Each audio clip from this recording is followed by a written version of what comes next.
దేవకన్య ఆ మహారాజు గురించి ఎక్కడ ఉన్నాడో వెతుకుతాకి తన గతాల్లోకి వెళ్ళినప్పుడు ఒక మహాచక్రవర్తిగా కనిపించాడు. వేటగాడు మహాచక్రవర్త. అవును, ఆ వేటగాడు పగలంతా కూడా ఒక మహారాజులా ఉంటాడు. రాత్రి అయ్యేటప్పటికి ఒక బ్రహ్మరాక్షసులా మారిపోతాడు. అటువంటి ఒక బ్రహ్మరాక్షసి ఆ రాజు కథే ఇది. ఆగాగాగాగు. ఆయన రాక్షసుడా రాజా? ఆ రెండిటిని ఒకేసారి బ్యాలెన్స్ చేసే ఒక కాలభైరవుడు.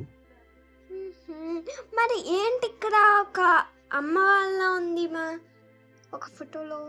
ఈవిడ దేవకన్య కాబట్టి ఇతనికి గతంలో ఎన్నో స్టోరీస్ ఉన్నాయి. ఇప్పుడు అతన్ని అంతం చేస్తాకు వచ్చిన దేవకన్య ఈవిడి.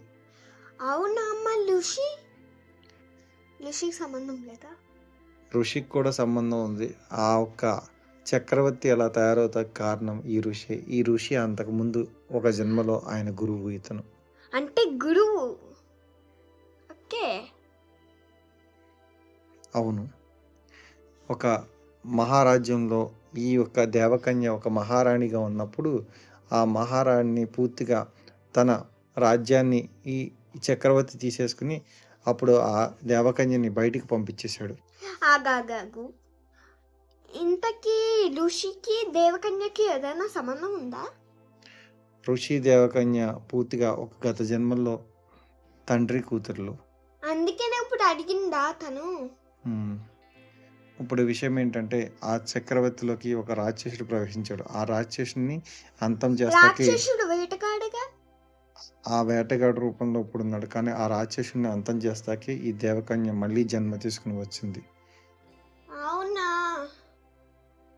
అయితే మరి నాకు ఒక డౌట్. అంటే ఇప్పుడు అదే వేటగాడు రాక్షసుడి రూపంలో వేటగాడు వచ్చాడు. మరి ఈ రాక్షసుడు ఏం చేయడానికి వచ్చాడు? అందుకే కదా ఇది వెరైటీ సినిమా అన్నాము. దీంట్లో ఎక్కడ లాజిక్లు ఉండవు. అంటే ఒక లాగ్ మాత్రమే ఉంటది. ఒక లాగ్ మాత్రమే. ఫన్నీ కూడా ఉండదా? ఇవన్నీ నిజమా అని చెప్పి నవ్వుకుంటాం కదా, అదే ఫన్నీ. ఒక లాజిక్ లేని మ్యాజిక్కే ఈ సినిమా.